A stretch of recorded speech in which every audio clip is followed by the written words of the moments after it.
Grassroots Director for 10th Amendment Center. And I just wanted to speak a little bit about what we do at 10th Amendment Center. Who here has read articles on the website at 10th Amendment Center?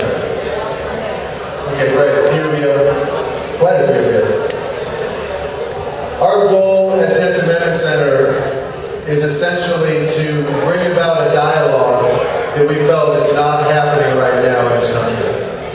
And the dialogue is, instead of looking to the top for solutions, as so many of our speakers have already told you today, that we feel the important thing to do is to start from the bottom.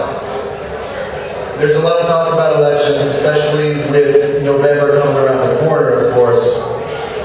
And one of the things that we constantly push, and one of the things that we need to see change as a people, is we need to start looking from the bottom. We need to start looking at elections in our counties, on our city councils even, and particularly in our states. And if you're not spending as much time going through candidates for those offices as you are looking at the general election and your president, then you're kidding yourselves. Because we've all seen, after years and years of going to the polls and trying to bring in somebody we thought was the good guy into the White House, we've all seen the results of that, haven't we?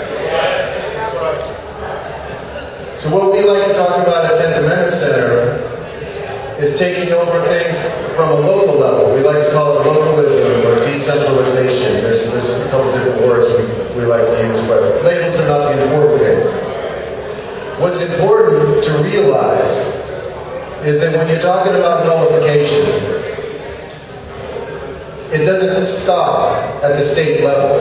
A few years back, when communities were particularly upset about the Patriot Act, the idea started to float around that being another unconstitutional act, can it actually be nullified in your community? One of the things that I personally am looking forward to, and I feel I'm going to see it in the relatively near future, is we're going to start to see, or actually going to see the first town or city in the United States to declare itself a federally free city.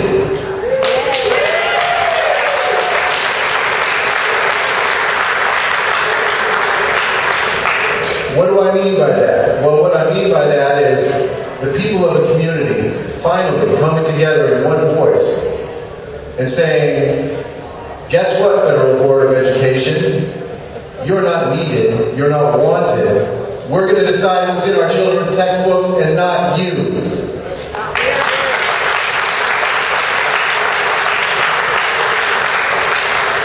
Robert Scott Bell spoke a little bit about health, and I think this is a very important aspect of nullification and the liberty movement in general. Our bodies, we all have one, are sacred, and the idea that people thousands of miles away are going to tell me what to do with my body is something I simply can't stand for, and that's another thing I would like to see in this federally free community or federally free city. I would like to see the people of that city stand up and say, Federal Department of Agriculture, you're not needed, you're not wanted. We're going to do what we think is best with our food supply for us and our own bodies. What do you think about that?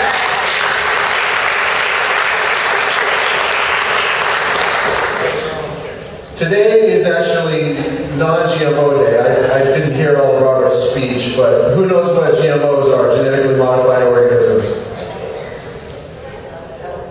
In my opinion, genetically modified organisms are the ultimate evidence to show that top-down management of our food supply really is more of a danger than it is a safety net.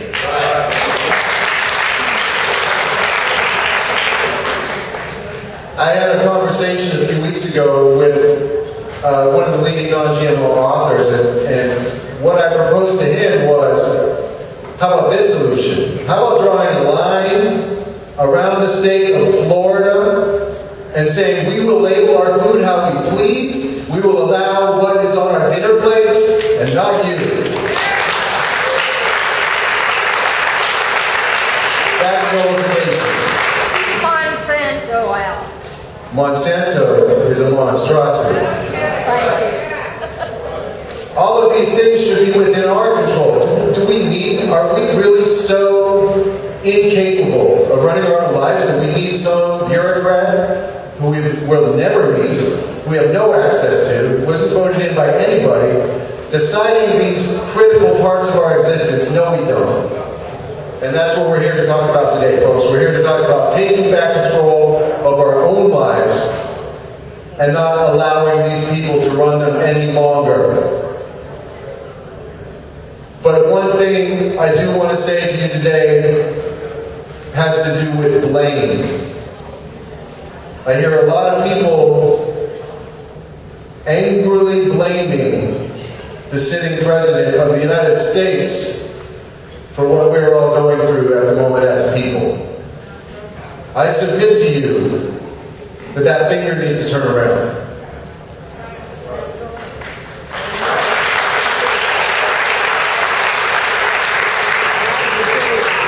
These creeps, these thugs in Washington are getting away with exactly what we allow them to get away with, and no more. Until we as a people realize that the responsibility lies with we the people, nothing is going to change. And that is the most critical message that I can bring to you today. Taking responsibility in our communities, for our own well-being, and this includes things like entitlements, is critical as we move forward. If we're interested in liberty and we're willing to walk the walk and not just talk the talk, then we have to be the ones to pick up our neighbor who has fallen.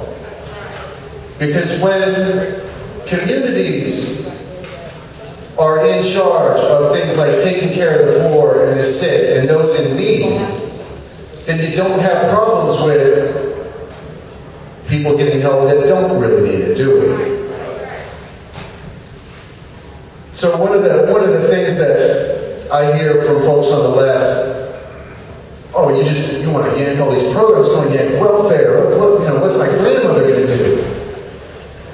We don't want anybody's grandmother suffering because of a lack of federal entitlements. What we need to do is stand up as communities and take care of these people ourselves, which is the right way to do it.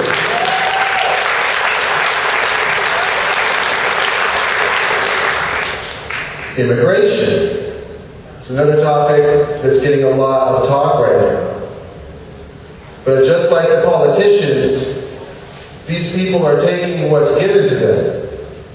Now, if there's unwanted members of a community, and the community is the one in charge of doling out the welfare, that situation changes real quick, doesn't it? So as you can see, what we're talking about is not simply pulling out the rug from under good people who need help. What we're talking about is doing things differently, taking responsibility and acting like neighbors. I submit to you that this topic and what we're all talking about up here today is something that transcends those in the political class and those that keep up with politics. One of the main things I would love to see is that everyone here today go out and start a new conversation with somebody who's always told them, sorry, I just don't do politics. We have to get across to people like this that there is an option other than bowing down to the federal monstrosity, and it is nullification.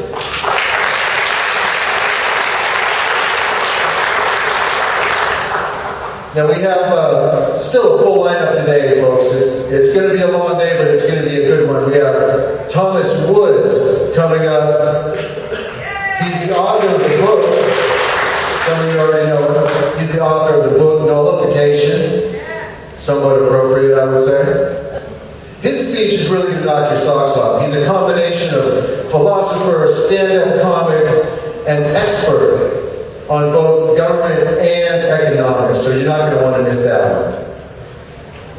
Another speaker still coming today is Gary Johnson, the former governor of New Mexico.